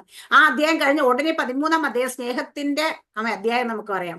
അപ്പോസ്തലനായ പൗലോസ് സ്നേഹത്തെ കുറിച്ച് എഴുതിയ അധ്യായം 1 കൊരിന്ത്യർ 13 ചാപ്റ്റർ. അതിനകത്ത് സ്നേഹത്തെ കുറിച്ച് പറയുന്നുണ്ട്. ഹല്ലേലൂയ. സ്നേഹം നിഗളിക്കുന്നില്ല, സ്നേഹം ചീർക്കുന്നില്ല, സ്നേഹം സകലം ക്ഷമിക്കുന്നു, സ്നേഹം സകലം പൊറുക്കുന്നു. ഹല്ലേലൂയ. സ്നേഹമില്ലെങ്കിൽ നമ്മൾ അന്യഭാഷ ദൂതന്മാരുടെ ഭാഷയിൽ സംസാരിച്ചാലും ശരീരം ചുടുവാനായിട്ട് ഏൽപ്പിച്ചു കൊടുത്താൽ സ്നേഹമില്ലെങ്കിൽ ഏതുമില്ല. അപ്പൊ വിത്തൗട്ട് ലവ് ആണ് നമ്മൾ ഇതൊക്കെ ചെയ്യുന്നതെങ്കിൽ നമ്മൾ ദൈവത്തിന് ശുശ്രൂഷ ചെയ്യുമ്പോഴും നമ്മൾക്കറിയാം കർത്താവ് യേശുക്രിസ്തുവിന്റെ സുവിശേഷങ്ങൾ വായിച്ചാൽ മനസ്സിലാവും. കർത്താവ് യേശുക്രിസ്തു ചെയ്ത അത്ഭുതങ്ങളും അടയാളങ്ങളൊക്കെ നമ്മൾ നോക്കി മനസ്സിലാവും കർത്താവിന് മനസ്സിലുണ്ടായിട്ടാണ് ചെയ്തത്. കർത്താവ് ആളാകാൻ വേണ്ടി ചെയ്തതല്ല, കർത്താവ് ആരുടെ മുമ്പ് ഷൈൻ ചെയ്യാൻ വേണ്ടി ചെയ്തതല്ല, പലരെയും കണ്ടിട്ട് മനസ്സലിഞ്ഞിട്ട് കർത്താവ് അത് ചെയ്ത് ഹല്ലേലൂയ അവരെ വിടുവിക്കും നമ്മൾ കാണുന്നുണ്ട്. അപ്പൊ നമുക്കൊരു മനസ്സലിവെന്ന് പറയും ദൈവത്തിന്റെ സ്വഭാവമാണ്. ആ സ്നേഹം ദൈവത്തിൻ്റെതാണ്. അപ്പൊ നമ്മൾ ചെയ്യുന്ന കൃപാവരങ്ങൾ നമുക്ക് തരുമ്പോൾ നമ്മളിത് ഓപ്പറേറ്റ് ചെയ്യുമ്പോൾ ഏറ്റവും ആവശ്യം പറയുന്നത് സ്നേഹം ഉണ്ടായിരിക്കണം, സ്നേഹത്തിലായിരിക്കണം സകലത്തിൽ. അപ്പൊ സ്നേഹത്തിനോട് കണക്റ്റഡ് ബാക്കി പറഞ്ഞേക്കുന്ന 8 ഫലം കൂടെ ചേർത്ത് 9 ഫലവും സ്നേഹത്തിൽ അടിസ്ഥാനപ്പെട്ടായിരിക്കുന്നത്. അപ്പൊ നമ്മൾ സ്നേഹമുണ്ടെങ്കിൽ അത് നമുക്ക് ആ ഫസ്റ്റ് കൊരിന്ത്യയിലെ 13 അധ്യായം വായിച്ചാലൊക്കെ നമുക്ക് മനസ്സിലാവും. സ്നേഹത്തിനകത്ത് ഇത് എല്ലാ ബാക്കിയുള്ള ആത്മാവിന്റെ ഫലമല്ല അതിനകത്ത് ബിൽഡാണ്, അതിനണ്ടല്ലേ ഇതൊക്കെ വരുവുള്ളൂ. ഈ സ്നേഹം ഇല്ലാണ്ട് നമ്മളൊരു കാര്യം ചെയ്യാൻ പാടില്ല. നമ്മളൊരാളെ കാണുമ്പോൾ അയ്യോ സിസ്റ്റർ ഒരു വിഷയം കേട്ട് നമുക്കത് പ്രാർത്ഥിക്കണമെന്ന്. അപ്പൊ നമ്മൾ എന്താ ആ സ്നേഹം തോന്നിയിട്ടാണ് നമ്മൾ ചെയ്യാനായിട്ട്. നമ്മുടെ ശുശ്രൂഷകൾ ഒരാളെ കാണുമ്പോൾ ഇരുട്ടിന്റെ അധികാരത്തിൽ കിടക്കുന്ന കാണുമ്പോൾ ഇരുട്ടിന്റെ ചങ്ങലക്കുള്ളിൽ കിടക്കുന്നത് കാണുമ്പോൾ നമുക്ക് അവരോട് സ്നേഹം തോന്നണ്ട. ദൈവത്തിന് നമ്മളോട് തോന്നിയ സ്നേഹം, ദൈവത്തിന് നമ്മളോട് തോന്നിയ മനസ്സല്ലവ്, ഇത് നമ്മളിൽ നിന്ന് ഉണ്ടാകണം. ഈ സ്നേഹത്തിലായിരിക്കണം നമ്മൾ സകലതും ചെയ്യാൻ വേണ്ടിയിട്ട്. ആ സ്നേഹമില്ലാതെ ചെയ്യുന്നതിനൊന്നും നിലനിൽപ്പുണ്ടാകത്തില്ല. മറ്റു പലതും നോക്കി ചെയ്യുന്നതെല്ലാം ഹല്ലേലൂയ എന്താ പറ്റുക അതിനെ ഡിപ്പെൻഡ് ചെയ്തിരിക്കും. പക്ഷെ സ്നേഹത്തിൽ ചെയ്യുമ്പം അതിന് കണ്ടീഷൻസ് ഉണ്ടാകത്തില്ല. നമ്മുടെ എല്ലാവരുടെയും സ്നേഹം കണ്ടീഷൻസാണ്. ഇപ്പൊ ഭർത്താവ് ഭാര്യയെ പ്രൊട്ടക്ട് ചെയ്യുകയും സ്നേഹിക്കുകയും എല്ലാം ചെയ്യുമ്പോൾ ഭർത്താവ് എക്സ്പെക്ട് ചെയ്യുന്നുണ്ട്, ആണ് ഭർത്താവ്, ഞാൻ വരുമ്പോൾ അവരിങ്ങനെ പെരുമാറണം, എനിക്ക് ഫുഡൊക്കെ ഉണ്ടാക്കി തരണം, കുഞ്ഞുങ്ങളുടെ കാര്യങ്ങളൊക്കെ നോക്കണം, എൻ്റെ കാര്യങ്ങളൊക്കെ നോക്കണം. ഇങ്ങനെ ഒരു ഡിമാൻഡഡ് ആണ് ഹലാലോ. ഭാര്യമാരോ ഞാൻ വീട്ടിൽ നിന്ന് ജോലിയൊക്കെ ചെയ്യുന്ന എന്നിട്ട് പുള്ളിക്കാരന് എന്തായിരുന്നു കുറച്ചുകൂടെ സ്നേഹം അല്ലെങ്കിൽ ഇന്ന കാര്യങ്ങൾ ചെയ്തു തന്നാൽ എന്താ അങ്ങനെ ഇങ്ങനെ. കുഞ്ഞുങ്ങൾക്കാണെങ്കിലോ പേരൻസിനോട് ഹാലയില്ല ഡിമാൻഡാണ്. പേരൻസിന് അമ്മമാർക്കോ അപ്പന്മാർക്കോ പേരൻസിന് കുഞ്ഞുങ്ങളോട് നമ്മൾ ഇത്രയൊക്കെ നോക്കി അങ്ങനെ എന്നിട്ട് നമ്മളെ അനുസരിക്കാതെ എന്ന് വെച്ചാൽ എല്ലാത്തിനും ഒരു കണ്ടീഷൻസ് ഉണ്ട് നമ്മുടെ ലവിനൊക്കെ. ഹല്ലേലൂയ. അപ്പൊ നമ്മളെല്ലാം കണ്ടീഷൻസ് വെച്ച് സ്നേഹിക്കുമ്പോൾ ദൈവം നമ്മളെ സ്നേഹിക്കുന്നത് അൺകണ്ടീഷണൽ ആയിട്ടാണ്. ദൈവം ഒരു കണ്ടീഷൻസും വെച്ചിട്ടില്ല. ദൈവത്തിന്റെ കണ്ടീഷൻസ് എന്താണ്? ദൈവം ആകെപ്പാട് ഹല്ലേലൂയ നമ്മളോട് ആഗ്രഹിക്കുന്ന നമ്മുടെ നേർച്ചയായിട്ട് കാഴ്ചയായിട്ട് നമ്മൾ കൊടുക്കുന്ന ഒന്നിലും ദൈവത്തിന് പ്രസാദമില്ല. ദൈവത്തിന് നമ്മുടെ ഹൃദയം മാത്രം ദൈവം നോക്കുന്നതെന്ന് പറയാം. എന്ന് വെച്ചാൽ നമ്മൾ ദൈവത്തെ സ്നേഹിച്ചാൽ മാത്രം മതി എന്നുള്ള. പക്ഷെ നമ്മൾ സ്നേഹിച്ചാൽ മാത്രം പോരാ, നമുക്ക് ഡിമാൻഡ് ഉണ്ട്. ഇപ്പൊ ബോബി സിസ്റ്റർ ആണെങ്കിൽ എന്നെ വിളിക്കുകയും സംസാരിക്കുകയും ഒക്കെ ചെയ്യുമ്പം ഞാനും അങ്ങോട്ട് കമ്മ്യൂണിക്കേറ്റ് ചെയ്യാറുണ്ട്. ഇപ്പോൾ കുറച്ച് നാൾ ബോബി സിസ്റ്ററിനെ വിളിക്കുന്നേ ഇല്ലെങ്കിൽ ഞാനും തിരിച്ചു വിളിക്കത്തില്ലായിരിക്കും അല്ലേ. കാരണം എന്താ, പുള്ളിക്കാരി ഇപ്പൊ എന്നെ മൈൻഡ് ചെയ്യുന്ന പോലെ പിന്നെ ഞാൻ തന്നെ വിളിക്കുന്നത്. ഇതാണ് നമ്മുടെ. പക്ഷേ സ്നേഹം ഉണ്ടെങ്കിൽ എന്താട്ടെ വിളിച്ചില്ലേ അങ്ങോട്ട് നമ്മൾ വിളിച്ചിട്ട് സിസ്റ്റർ എന്തൊക്കെയുണ്ട് വിശേഷം, കുറെ നാളല്ലേ വിളിച്ചിട്ട്, ഹല്ലേലൂയ സുഖമായിരിക്കുന്നു, എന്താ വിശേഷം, ഇതൊക്കെ നമ്മൾ ചോദിക്കും ഇടയ്ക്കിടയ്ക്ക് വിളിച്ചിട്ട്. കാരണം അവിടെ ഇങ്ങോട്ട് നമ്മളെ വിളിച്ചില്ല എങ്കിലും നമ്മൾ അങ്ങോട്ട് വിളിച്ച് കാര്യങ്ങൾ അറിയും ശ്രമിക്കുക. അവർക്ക് എന്തെങ്കിലും ബുദ്ധിമുട്ടുണ്ടെങ്കിൽ അല്ലെങ്കിൽ പ്രയാസമുണ്ടെങ്കിൽ നമ്മൾ പ്രാർത്ഥിക്കും. ഹല്ലേലൂയ ഓടിച്ചെല്ലാം ആശ്വസിപ്പിക്കും. ഇതൊക്കെ ചെയ്യണമെങ്കിൽ എന്ന് പറഞ്ഞാൽ നമ്മൾ സ്നേഹം വേണം. ഇതൊക്കെ ഡിമാൻഡഡ് ആണെങ്കിൽ കണ്ടീഷൻസ് വെച്ചിട്ട് നമ്മൾ സ്നേഹിക്കും, നമുക്ക് അത് അങ്ങനെ ഒരിക്കലും ചെയ്യാൻ പറ്റത്തില്ല. ഹല്ലേലൂയ. അപ്പൊ നമ്മുടെ എല്ലാവരുടെയും സ്നേഹം, നമ്മൾ മക്കളോടൊക്കെ കാണിക്കുന്ന സ്നേഹം. ഇന്നത്തെ കുഞ്ഞുങ്ങളെല്ലാം എന്താ മാതാപിതാക്കന്മാരോട് സ്നേഹമില്ലാതെ പോകുന്നതിന്റെ കാര്യം എന്താ? അവരൊക്കെ ഇന്ന് ഭയങ്കര പ്രാക്ടിക്കൽ ആണെന്ന് പറയും അല്ലേ. അങ്ങനെ പറയുകയാണെങ്കിൽ ഏറ്റവും പ്രാക്ടിക്കൽ അല്ലാത്ത ആള് നമ്മുടെ ദൈവമാണ്. ഹല്ലേലൂയ. ഞാനെപ്പോഴും പറയും, നമ്മുടെ ദൈവദാസന്മാരൊക്കെ പലപ്പോഴും പറയുന്നത് ദൈവം പരിജ്ഞാനം തന്നിട്ടില്ലേ സിസ്റ്റർ, അതനുസരിച്ച് കാര്യങ്ങൾ ചെയ്തോടെ. ഷാർജയിലൊക്കെ വീട്ടിൽ പ്രാർത്ഥന നടത്തുന്നത് പറഞ്ഞിട്ടില്ലേ, പിന്നെ പ്രാർത്ഥന നടത്തിയ എന്തിനാ, നിങ്ങൾക്ക് പരിജ്ഞാനം തന്നിട്ടില്ലേ എന്ന് ചോദിക്കും. ഞാൻ പറയാം വേദപുസ്തകം ഞാൻ പഠിച്ചാൽ ഏറ്റവും കുറവ് പരിജ്ഞാനമുള്ള മനുഷ്യൻ അങ്ങനെ നോക്കണം ആരാ വെച്ചാൽ ദാനിയേല. ഹല്ലേലൂയ. ദാനിയേലിന്റെ കാലത്താ ദേഹം എഴുതി എല്ലാവരും എന്നോട് മാത്രമേ പ്രാർത്ഥിക്കാൻ പാടുള്ളൂ, വേറെ സ്വന്തം ദൈവത്തോട് ആരും പ്രാർത്ഥിക്കരുത്. എന്റെ ദാനിയേൽ എന്നൊക്കെ പ്രാർത്ഥിച്ചാൽ പറഞ്ഞു. എന്തേ കിളിവാത് തുറന്നിരിക്കുന്ന കിളിവാതിന്റെ അടുത്ത് പോയി പ്രാർത്ഥിച്ചു ആൾക്കാരെ കാണിച്ച് പ്രാർത്ഥിക്കേണ്ട ആവശ്യം ഉണ്ടായിരുന്നു ഇല്ല. ദാനിയേൽ പതിവ് പോലെ തുറന്നിരിക്കുന്ന കിളിവാതിൽ യെരൂശലേമിലേക്ക് നോക്കി ദാനിയേൽ 3 നേരം മുട്ടുകുത്തി പ്രാർത്ഥിച്ചു. ദാനിയേലിന്റെ പെരയൊക്കെ കഥ അടച്ച് ജനലൊക്കെ അടച്ച് രഹസ്യത്തിൽ പ്രാർത്ഥിച്ചുവിടായിരുന്നു. പ്രശ്നം വല്ലതും ഉണ്ടാകുമായിരുന്നു ഇല്ല. പക്ഷേ ഹല്ലേലൂയ അവിടെയൊക്കെ നമ്മൾ പരിജ്ഞാനമല്ല ഹല്ലേലൂയ ഉപയോഗിക്കുന്നത്. ഹല്ലേലൂയ അവിടെയൊക്കെ നമ്മൾ നമ്മുടെ ദൈവവുമായിട്ടുള്ള ബന്ധം, നമ്മുടെ ദൈവം നമുക്ക് ആരാണ് തിരിച്ചറിഞ്ഞ് മറ്റെന്തൊക്കെ റെസ്ട്രിക്ഷൻസ് നമ്മുടെ മുമ്പിൽ വരുമ്പോഴും നമ്മുടെ ദൈവം ആരാണെന്നുള്ള തിരിച്ചറിവിലുള്ള നമ്മുടെ പ്രാർത്ഥനയാണ്. അതുകൊണ്ട് ഇവിടെ ഇരിക്കുന്ന പലരെയും നോക്കി ഞാൻ പറയാം, വീട്ടിൽ എത്ര റെസ്ട്രിക്ഷൻ ഉണ്ടെങ്കിലും പലരെയും പെന്തക്കോസ്ത് വന്നപ്പം ഡൈവോഴ്സ് ചെയ്യുന്നതിന് പറഞ്ഞാലും ആൾക്കാർ പറയും ഡൈവോഴ്സ് ഒക്കെ നടക്കുന്ന അങ്ങ് നടക്കട്ടെ, പക്ഷെ ഞാൻ പ്രാർത്ഥിക്കും, ഞാൻ സഭയിൽ പോകും, ഞാൻ ആരാധിക്കും, ഞാൻ എന്റെ ദൈവത്തെ വിട്ടുകളത്തിന് പറയാൻ ധൈര്യം കാണിച്ചെന്നാ അറിയാ. നമ്മൾ പിൻപറ്റിയ ദൈവം ആരെന്ന് തിരിച്ചറിഞ്ഞിട്ടാ. ആ ദൈവം നമുക്ക് എന്താ ചെയ്തതെന്ന് നമുക്ക് ബോധമുള്ളത് കൊണ്ട്. അല്ലെ നമ്മുടെ സഹോദരങ്ങളൊക്കെ ഹാലയിൽ, അല്ലെങ്കിൽ നമ്മുടെ കുടുംബക്കാരൊക്കെ അല്ല നിങ്ങൾക്കൊന്നും തരത്തില്ല, ഒരവകാശമില്ല ഹാലയിൽ, അല്ലെങ്കിൽ നിങ്ങളെ സഹായിക്കത്തില്ല. ആ ദൈവത്തോട് പറ, ദൈവം സഹായിക്കുന്ന കാണട്ടെ എന്ന് പറയുമ്പോഴും സാരമില്ല, എന്റെ ദൈവം ഹാലയിൽ നോക്കിക്കോളും എന്ന് പറയാൻ ധൈര്യം കാണിക്കുന്ന കാര്യം എന്താ പറയാ, നമ്മുടെ ദൈവത്തെ കുറിച്ച് നമുക്കൊരു ബോധ്യമുള്ളത് കൊണ്ടാണ്. അപ്പൊ അതെങ്ങനെ ഉണ്ടായെന്ന് വെച്ചാൽ നമ്മൾ ദൈവത്തോടുള്ള സ്നേഹത്തിൽ നിന്നുണ്ടാകണം. ആഴമായ സ്നേഹം നമ്മൾ ഉണ്ടെങ്കിൽ നമുക്ക് ഉണ്ടാകുന്ന അടുത്തൊരു ക്വാളിറ്റിയാണ്, നമുക്ക് ആഴമായ സ്നേഹമുള്ള ആൾ നമ്മൾ ഭയങ്കരമായിട്ട് വിശ്വസിക്കും, ഇല്ലേ? ആഴമായ സ്നേഹം എനിക്കിപ്പോ ഒരാളോട് ഉണ്ടെങ്കിൽ അവരെന്ത് പറഞ്ഞത് നമ്മൾ വിശ്വസിക്കും, അത് കണ്ണും പൂട്ടി നമ്മൾ വിശ്വസിക്കും. അപ്പൊ ആഴമായ സ്നേഹത്തിൽ നിന്ന് ആഴമായ വിശ്വാസം നമുക്ക് ഉണ്ടാകത്തുള്ളൂ. അപ്പൊ ദൈവത്തെ നമ്മൾ സ്നേഹിക്കുന്ന എത്രത്തോളം അളവ് സ്നേഹിക്കുമെന്ന് കഴിഞ്ഞാൽ അത്രത്തോളം നമ്മുടെ വിശ്വാസം പെരുകിക്കൊണ്ടേയിരിക്കും.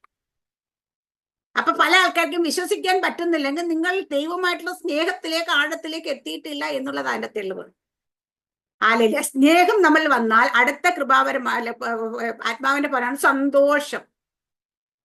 സ്നേഹമുള്ളിടത്ത് സന്തോഷം ഉണ്ടാകത്തില്ലേ? ഹാലേ, നമുക്ക് സ്നേഹത്തിലാണ് ഒരു ബന്ധം പോകുന്നതെങ്കിൽ ആ ബന്ധത്തിൽ ഭയങ്കര സന്തോഷമായിരിക്കും. ആ സന്തോഷം, സ്നേഹവും സന്തോഷം നമ്മൾ വന്ന സമാധാനം ഉണ്ടാകത്തില്ലേ? ഉണ്ടാകത്തില്ലേ? എന്തായാലും ഉണ്ടായിരിക്കുന്നത് ഉണ്ടാകും. ഹാലല്ല. അപ്പൊ സ്നേഹം, സന്തോഷം, സമാധാനം. അടുത്ത പറയുകയാണെങ്കിൽ എന്താണ്? സ്നേഹം, സന്തോഷം, സമാധാനം. അടുത്ത ദീർഘക്ഷമ. നമ്മൾ സ്നേഹിക്കുന്ന ഒരാൾ നമ്മളോടൊരു കാര്യം പറയണം, നമ്മൾ അതെന്തായാലും ചെയ്യുമെന്നുള്ള ദൈവത്തിന്റെ സ്വഭാവമായ ദീർഘക്ഷമ നമ്മളിലേക്ക്, ദൈവത്തിന്റെ ഫലം നമ്മളിൽ വരുമ്പം, ദൈവത്തിന്റെ സ്വഭാവം സ്നേഹത്തിൽ നമ്മൾ വന്നു കഴിഞ്ഞാൽ ദൈവത്തിന്റെ സ്വഭാവം തന്നെയാണ് ദീർഘക്ഷമ. അത് നമ്മൾ അറിയാണ്ട് ഉണ്ടായിപ്പോവും. ദൈവം വാഗ്ദത്തം ചെയ്ത് എത്ര നാളായി? വർഷങ്ങളായിക്കണം. പ്രാപിച്ചിട്ടുണ്ടോ ഇതുവരെ? ഇല്ല. എന്താ ഇപ്പോഴും വിശ്വസിച്ച് നിൽക്കുന്ന കാര്യം എന്താ അറിയാം? എന്റെ ദൈവം അത് ചെയ്യും, ഞാനത് പ്രാപിക്കും. ഇതാ നമ്മുടെ ദീർഘക്ഷമ. ദൈവത്തിന്റെ സമയത്തിന് വേണ്ടി നമ്മൾ കാത്തിരിക്കുന്ന സ്വഭാവം നമ്മളിലേക്ക് ഉണ്ടാകും. അടുത്ത പറയുകയാണെങ്കിൽ ഹാലേലിയ, ദീർഘക്ഷമ, ദയ. ദൈവസ്നേഹം നമ്മളിലേക്ക് വന്ന് നമുക്ക് ദയ തോന്നത്തില്ലേ? ഒരാളുടെ ബുദ്ധിമുട്ട് കണ്ടു കഴിഞ്ഞാൽ, ഒരാളുടെ ബുദ്ധിമുട്ട് അറിഞ്ഞു കഴിഞ്ഞാൽ അവർ ചോദിക്കേണ്ട, നമ്മൾക്ക് ആവുന്ന പോലെ സഹായിക്കും, നമ്മൾ പന്തിയിലേക്ക് എത്തും. കാരണം എന്താ പറയുക, നമ്മൾ ഒത്തിരി കൂട്ടി വെച്ചിട്ട് നമ്മുടെ ബാങ്കിൽ ബാലൻസ് നിറഞ്ഞു കിടന്നിട്ടോ അല്ല നമ്മൾ മറ്റുള്ളവരെ സഹായിക്കാൻ മനസ്സ് കാണിക്കുക. എന്താ വെച്ചാൽ അത് നമ്മുടെ ദൈവസ്നേഹത്തിൽ നിന്ന് വരുന്ന ഒരു സ്വഭാവമാണ് ദയ. അതിന്റെ ഒരു ബൈ പ്രോഡക്ട്സ് ആണ്. ഞാൻ പറഞ്ഞത് ദൈവസ്നേഹം നമ്മൾ വന്ന ബാക്കിയുള്ള ഫലമെല്ലാം അത് ബൈ പ്രോഡക്ട്സ് ആണ്. നമ്മള് തേങ്ങയൊക്കെ ഇട്ട് കഴിഞ്ഞാൽ, തേങ്ങയൊക്കെ നമ്മൾ ആട്ടുമ്പം നമുക്ക് വെളിച്ചെണ്ണ കിട്ടും.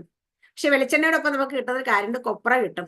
ഈ തേങ്ങ പൊതിക്കുമ്പോൾ അവിടെ നിന്ന് തൊണ്ട് കിട്ടും, അത് പൊട്ടിക്കുമ്പോൾ അതിൽ ചിരട്ട കിട്ടും. ഹല്ലേലൂയ. ഇങ്ങനെ പല സാധനങ്ങൾ അതിൽ നിന്ന് കിട്ടും. തേങ്ങയാണ്, പക്ഷേ ഇതെല്ലാം അതിന്റെ ബൈ പ്രോഡക്ട്സ് പോലെ നമുക്ക് കിട്ടും. ഹല്ലേലൂയ.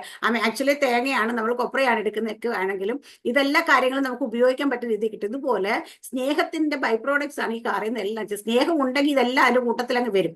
അപ്പൊ ദയ നമുക്ക് തോന്നും. ഹല്ലേലൂയ. അടുത്ത പറയുന്നത് പരോപകാരം, മറ്റുള്ളവരെ സഹായിക്കാൻ. ഹല്ലേലൂയ. ഈ ദയ എന്നുള്ളത് നമ്മുടെ സ്വഭാവമാണെങ്കിൽ പരോപകാരം നമ്മൾ ചെയ്യുന്ന പ്രവൃത്തിയാണ്. മറ്റുള്ളവരെ സഹായിക്കാൻ വേണ്ടിയിട്ട് നമുക്ക് മറ്റുള്ളവർക്ക് വേണ്ടി ഉപകാരപ്പെടുന്നതാണ് പരോപകാരം. അടുത്ത പറയുന്നത് വിശ്വസ്തത. സ്നേഹമുള്ളിടത്ത് വിശ്വസ്തത ഉണ്ടാകും. സ്നേഹമുള്ള ഒരാളെ പറ്റിക്കാൻ പറ്റുമോ? ചതിക്കാൻ തോന്നുമോ? ഇല്ല. കാരണം അവിടെ വിശ്വസ്തത ഉണ്ടാകും. അല്ലെ? അപ്പൊ ദൈവത്തോട് നമ്മൾ സ്നേഹമുണ്ടെങ്കിൽ ദൈവത്തോട് നമ്മൾ വിശ്വസ്തരായിരിക്കും. അതുപോലെ ദൈവസ്നേഹം നമ്മൾ ഇന്ന് സൈഡുകളിലേക്കും അപ്പുറം ഇപ്പുറത്തേക്കും നമുക്ക് ഒഴിവാണ്, അവരോടും നമ്മൾ വിശ്വസം. അപ്പൊ അതുകൊണ്ട് ദൈവത്തോടും മനുഷ്യരോടും ഒരുപോലെ വിശ്വസ്തരായിരിക്കും നമുക്ക് കഴിയും. സ്നേഹമുണ്ടെങ്കിൽ ആരെയും പറ്റിക്കാൻ പറ്റത്തില്ല, കള്ളപ്രവചനം പറയാൻ പറ്റത്തില്ല, കള്ളസൂത്രം ഇറക്കി അവരെ കാശടിച്ച് മാറ്റാൻ പറ്റത്തില്ല. എന്തെങ്കിലും ട്രിക്ക് ഉപയോഗിച്ച് മറ്റുള്ളവന്റെ പോക്കറ്റിലേക്ക്, നമ്മുടെ പോക്കറ്റിലേക്ക് എത്തിക്കാൻ ശ്രമിക്കത്തില്ല നമ്മൾ. ഇതൊക്കെ എന്താ? സ്നേഹമുണ്ടെങ്കിൽ നമ്മൾ ഇതൊന്നും ചെയ്യത്തില്ല. നമ്മൾ വിശ്വസ്തരായിരിക്കും. അടുത്തത് സൗമ്യത. ദൈവത്തിന്റെ സ്വഭാവ സൗമ്യത. നമ്മൾ സ്നേഹത്തിലാണ്. സ്നേഹമുണ്ട്, സന്തോഷമുണ്ട്, സമാധാനമുണ്ട്, ഒക്കെ ഉണ്ട്. നമ്മൾ ആരെങ്കിലും എന്തെങ്കിലും ചോദിക്കാൻ ചാടിക്കയറിക്കൊണ്ടില്ലല്ലോ? ഇല്ല. കാരണം ഈ ദേഷ്യം, സൗമ്യത അല്ലാത്ത നമ്മൾ വരുന്ന എപ്പോഴാണ്? നമ്മൾ ഫ്രസ്ട്രേറ്റഡ് ആകുമ്പോഴാണ് വരുന്നത്, അല്ലേ? നമുക്ക് ആ സ്നേഹം നമുക്ക് ഉണ്ടാകുന്ന സ്വഭാവമാണ് സൗമ്യത. ദൈവത്തിന്റെ സ്വഭാവം തന്നെ സൗമ്യത. ഹാലേലിയ. അവന്റെ സൗമ്യത അവനെ വലിയവനാക്കി. മോശയെക്കുറിച്ച് സൗമ്യത അവനെ വലിയവനാക്കി. നമ്മൾ നോക്കാം മോശയെക്കുറിച്ച് കാണുമ്പോൾ മോശ കൽപ്പല കരഞ്ഞു പൊട്ടിച്ച് മോശ കോപിക്കുന്നൊക്കെ നമ്മൾ കാണാം. പക്ഷെ ദൈവം പറയുന്നേ അവന്റെ സൗമ്യത അവന് വലിയവനാക്കിയത്. കാരണം അവിടെ സൗമ്യനായിരിക്കേണ്ട സ്ഥലത്തല്ല. മോശയുടെ കാര്യത്തിന് വേണ്ടി മോശ ഒരിക്കലും ചൂടായിട്ടില്ല. ദൈവത്തെക്കുറിച്ച് നിന്ദിക്കുമ്പോഴും ദൈവത്തെക്കുറിച്ച് ദൈവത്തെ അവരെ പോലെ വിഗ്രഹം ഉണ്ടാക്കി. അങ്ങനെ ദൈവത്തെ അവര് ഹല്ലേലൂയ കുറ്റം പറയുന്ന സമയത്തൊക്കെ മോശ കോപിച്ചില്ല. അങ്ങനെ അത് ദൈവത്തിന് വേണ്ടിയാണ്, അല്ലെ മോശയ്ക്ക് വേണ്ടിയിട്ടല്ല. നമുക്കറിയാം. അപ്പൊ നമ്മളൊക്കെ ദൈവത്തിന്റെ കാര്യങ്ങൾക്ക് വേണ്ടി ചിലപ്പോൾ കോപിച്ചാൽ ദൈവം പറയും കുഴപ്പമില്ല മോളെ എന്ന് പറയും ഹാലയില്. പക്ഷേ നമ്മുടെ സ്വന്തം വ്യക്തിപരമായ കാര്യങ്ങൾക്കാണ് കോപിക്കണം നമ്മൾ. ഹാല ദൈവത്തിന് ഇഷ്ടത്തിലല്ലാതായി മാറാം. അവിടുത്തെ സൗമ്യത കഴിഞ്ഞതിന് ശേഷം ഇന്ദ്രിയ ജയം. നമ്മുടെ ജഡം പ്രവർത്തിക്കുന്ന മുഴുവൻ നമ്മുടെ ഇന്ദ്രിയങ്ങളിലൂടെയാ. നമുക്ക് 5 ഇന്ദ്രിയങ്ങളുണ്ടല്ലേ? കണ്ണ്, മൂക്ക്, നാക്ക്, ചെവി, ഇതൊക്കെ പറയുന്നുണ്ടൊക്കെ, തൊക്ക്, ഇതൊക്കെ പഞ്ചേന്ദ്രിയങ്ങളുടെ അപ്പോൾ അപ്പൊ ഇതിനകത്ത് നമുക്കൊരു ജയം. എന്റെ കണ്ണുകൊണ്ട് ഞാൻ പാപം ചെയ്യത്തില്ല. ഇത് ദൈവത്തിന്റെ കണ്ണാണ്. ദൈവത്തിന് കാണാനുള്ള, ദൈവം കാണിക്കുന്ന വെളിപ്പാട് കാണുന്ന കണ്ണാണ്. ഇത് ദൈവം സംസാരിക്കുന്ന നാവാണ്. എന്റെ നാവ് കൊണ്ട് ഞാൻ ഫോഷ്ക്ക് പറയത്തില്ല, കാരണം ഇത് ദൈവത്തിന്റെ നാവായിരിക്കുന്ന വായായിരിക്കുന്ന നാവായിരിക്കണം. അതുകൊണ്ട് എന്റെ നാവ് എന്റെ കാത് ഞാൻ ദൂഷണം കേൾക്കാൻ കൊടുക്കത്തില്ല. കുറ്റം പറയുക. അങ്ങനെ നമ്മൾ ചിന്തിക്കുമ്പോൾ നമുക്ക് ഇന്ദ്രിയ ജയം ഉണ്ടാകും. അപ്പൊ ഇത് എവിടെ നിന്നുണ്ടാച്ചാൽ ദൈവത്തിന്റെ സ്നേഹം നമ്മൾ വരുമ്പോഴാണ്, അല്ലെ നമുക്ക് ദൈവത്തോടുള്ള സ്നേഹം ഉണ്ടാകുമ്പോഴാണ്, വർദ്ധിക്കുമ്പോഴാണ് നമ്മൾ നമ്മുടെ ജഡത്തിന്റെ നമ്മുടെ കണ്ണ് പോലും വിട്ടുകൊടുക്കത്തില്ല, നമ്മൾ തീരുമാനത്തിലെത്തെ. അപ്പൊ ഇതെല്ലാം ദൈവസ്നേഹത്തെ. അപ്പൊ ദൈവത്തിന്റെ ഫലം, ആത്മാവിന്റെ ഫലമാണ് ഈ പറഞ്ഞത്. ഈ ആത്മാവിന്റെ ഫലത്തിൽ നിന്നുകൊണ്ട് ആത്മാവ് തന്ന വരം ഇത് ഓപ്പറേറ്റ് ചെയ്താൽ നമ്മള് ആത്മാവിന്റെ പ്രവൃത്തി കാണാൻ പറ്റും. അപ്പോസ്തല പ്രവൃത്തികൾ എന്ന് പറയുന്ന പുസ്തകത്തിൽ എഴുതിയിരിക്കുന്ന പ്രവൃത്തികളെല്ലാം ഈ ആത്മാവിന്റെ വരവും ആത്മാവിന്റെ ഫലവും വ്യാപരിച്ചിരുന്നു. ഓരോ അപ്പോസ്തലന്മാരെ എടുത്തു പഠിച്ച് എനിക്ക് മനസ്സിലാകും. അവർ സ്വന്തം ശരീരത്തെ അല്ല സ്നേഹിച്ച്, സ്വന്തം ജീവിതത്തെ അല്ല സ്നേഹിച്ചത്. അവർ പൂർണ്ണമായും ദൈവത്തിന് സ്നേഹിച്ച് ദൈവത്തിന് വേണ്ടി മരിക്കാൻ പോലും റെഡിയായിട്ട് ഇറങ്ങിത്തിരിക്കുന്നവരായിരുന്നു. അപ്പൊ ആ സ്നേഹം അവർ വർദ്ധിച്ചു വന്നപ്പോ എന്ന് വെച്ചാൽ അതാണ് അവരുടെ ഫലം. ആത്മാവിന്റെ ഫലം അവരുണ്ടായപ്പോൾ അവരുടെ ആത്മാവിന്റെ വരം ഓപ്പറേറ്റ് ആകാൻ തുടങ്ങി. അങ്ങനെയാണ് ആത്മാവിന്റെ പ്രവൃത്തി വെളിപ്പെട്ടത്. അപ്പൊ നമ്മൾ ഇന്ന് ആത്മാവിനെ കുറിച്ച് പഠിക്കുമ്പോൾ നമുക്ക് ആത്മാവിന്റെ പ്രവൃത്തി നമ്മളോട് വെളിപ്പെടണമെങ്കിൽ വരം നമ്മൾ ചോദിച്ചാൽ ദൈവം തരും, പക്ഷെ ഫലം നമ്മൾ ഉണ്ടായി വരണം. വരം ദൈവത്തിൽ നിന്ന് പരിശുദ്ധാത്മ നമുക്ക് തരുന്നതാണെങ്കിൽ ഫലം നമ്മളിൽ നിന്നുണ്ടാകേണ്ടതാണ്. അപ്പൊ നമ്മളുടെ ജീവിതത്തെ ക്രമീകരിച്ച് ആത്മാവിന്റെ ഫലത്താൽ നമ്മൾ നമ്മുടെ ചെവടത്തിന്റെ പ്രവൃത്തിയെ മരിപ്പിച്ച് നമ്മുടെ അവയവങ്ങളെ മരിപ്പിച്ച് ആത്മാവിന്റെ ഫലം നമ്മളിലൂടെ നിറഞ്ഞു വരുമ്പോൾ നമ്മുടെ ആത്മാവിന്റെ വരവും കൂടെ ചേർന്ന് ആത്മാവിന്റെ പ്രവൃത്തി നമ്മളിലൂടെ ദൈവത്തിന്റെ ആത്മാവിന്റെ പ്രവൃത്തികൾ നമ്മുടെ ജീവിതത്തിൽ വെളിപ്പെടാൻ തുടങ്ങും. നമ്മൾ പോകുന്നിടത്ത്, നമ്മൾ ശുശ്രൂഷിക്കും, നമ്മൾ നടക്കുന്നിടത്ത്, നമ്മൾ നിൽക്കുന്നിടത്തൊക്കെ ആത്മാവിന്റെ പ്രവൃത്തികൾ വെളിപ്പെടാൻ തുടങ്ങും. ഹല്ലേലൂയ. അപ്പൊ ആത്മാവിന്റെ പ്രവൃത്തിയാണ് നമ്മൾ ചെയ്യുന്ന ശുശ്രൂഷ. നമ്മുടെ മേൽ വരുന്ന ആത്മാവ് പ്രവൃത്തിയുടെ ആത്മാവാണ്. ഈ പ്രവൃത്തിയുടെ ആത്മാവ് നമ്മളിലൂടെ ആയി വരണമെങ്കിൽ നമ്മൾ ആത്മാവിന്റെ ഫലം നമ്മൾ ഉണ്ടായി വരണം. അത് നമ്മൾ തന്നെ തീരുമാനിക്കണം വരണമെന്ന്. അത് ദൈവം കൊണ്ട് തരുത്തൊന്നുമില്ല. പരിശുദ്ധ കുഞ്ഞ എന്നാ കുറിച്ച് ഫലം പിടിച്ചൊന്നും തരത്തില്ല. ഈ ഫലം നമ്മുടെ ജീവിതത്തെ നമ്മൾ ക്രമീകരിച്ച് ഓരോ ദിവസവും റോമാലേഖനത്തൊക്കെ പറയുന്ന പോലെ നമ്മൾ നമ്മുടെ ജീവിതത്തെ ക്രമീകരിച്ച് നമുക്കൊരു രൂപാന്തരം ഉണ്ടാകണം. നമ്മൾ ദൈവത്തിന്റെ തന്നെ നമ്മൾ വിശ്വസ്തരായി നിൽക്കും, വിശുദ്ധരായി നിൽക്കും. വിശ്വസ്തരായി നിൽക്കും എന്നുള്ള ഈ ഒരു തീരുമാനം നമ്മളുണ്ടെങ്കിൽ നമ്മൾ ഓരോ ദിവസം കഴിയുന്തോറും നമ്മുടെ പഴയ സ്വഭാവങ്ങളൊക്കെ മാറ്റി പഴയ മനുഷ്യൻ മാറിയിട്ട് അവരുടെ പുതുക്കമുള്ളൊരു പുതിയ മനുഷ്യനായി വരണം. നമ്മൾ ആത്മാവിന്റെ പുതുക്കത്തിൽ നടക്കാന്ന് പറയുന്നതിന്. അപ്പൊ നമ്മൾ പുതുക്കം പ്രാപിക്കുമെങ്കിൽ നമ്മൾ പുതു മനുഷ്യനായി മാറും. അങ്ങനെ നമ്മൾ മാറുമ്പോൾ നമ്മുടെ പഴയ സ്വഭാവങ്ങളൊക്കെ അറിയാണ്ട് മാറിപ്പോയി നമ്മൾ ആത്മാവിനാൽ നിയന്ത്രിക്കപ്പെടുന്ന വ്യക്തിയായി മാറും. റോമാലേഖനത്തിൽ പറയുന്ന പോലെ ദൈവത്തിന്റെ ആത്മാവ് നടത്തുന്നവർ ദൈവത്തിന്റെ മക്കൾ എന്ന രീതിയിലേക്ക് നമ്മൾ വരും. ഹല്ലേലൂയ. അങ്ങനെ നമ്മൾ ഇന്ന് ആത്മാവിന്റെ വരവും ആത്മാവിന്റെ ഫലവും കൂടെ കേട്ട് എന്തിനാന്ന് വെച്ചാൽ ഇത് രണ്ടും കൂടെ ചേരുമ്പോൾ ആത്മാവിന്റെ പ്രവൃത്തി അല്ലെങ്കിൽ നമ്മുടെ മേൽ വരുന്ന പ്രവൃത്തിയുടെ ആത്മാവ് നമ്മളിലൂടെ വെളിപ്പെടുത്തുള്ളൂ. ശുശ്രൂഷ നമ്മളിലൂടെ വെളിപ്പെടും. ഈ ശുശ്രൂഷരായി നമ്മൾ ആഗ്രഹിക്കുന്നവരൊക്കെ നമ്മുടെ ജീവിതത്തെ ക്രമീകരിക്കണം. നമ്മൾ ആത്മാവിന്റെ ഫലത്തെ നിറഞ്ഞത് ഇനി ഒരുപാട് പറഞ്ഞാൽ നിങ്ങളുടെ തലയിലിട്ട് കയറത്തില്ലെന്ന് സമയം കുറച്ച് കൂടുതൽ എടുത്തെന്ന് തോന്നുന്നുണ്ട്. ഈ വചനത്തെ എല്ലാവരും അനുഗ്രഹിക്കും പറയട്ടെ. ഈ പറയുന്ന കാര്യങ്ങൾ നിങ്ങൾക്ക് മനസ്സിലായിട്ടില്ലെങ്കിൽ നമ്മൾ യൂട്യൂബിൽ ഈ വീഡിയോ പോസ്റ്റ് ചെയ്യുമ്പോൾ നിങ്ങൾ വീണ്ടും റിപ്പീറ്റ് ചെയ്ത് കാണണം, കേൾക്കണം. കേട്ടിട്ട് നിങ്ങളുടെ ജീവിതത്തിൽ ഇത് തറോ ആക്കണം. നമ്മൾ ഇതിനെക്കുറിച്ച് കേട്ടിട്ട് വെറുതെ കേട്ടിട്ട് പോകുന്നവരായത്. ഓരോ ദിവസവും നമ്മൾ വന്നിരിക്കുമ്പം നമ്മൾ കഴിഞ്ഞ ദിവസങ്ങളിൽ കേട്ടതൊക്കെ നമ്മുടെ തലയിൽ ഉണ്ടോ, നമ്മളതൊക്കെ ജീവിതത്തിൽ പ്രാവർത്തികമാക്കിയോ? നിങ്ങളൊക്കെ ഞാനിപ്പോഴും പറയും എക്സസൈസ് പോലെ പേപ്പർ എടുത്ത് എഴുതണം.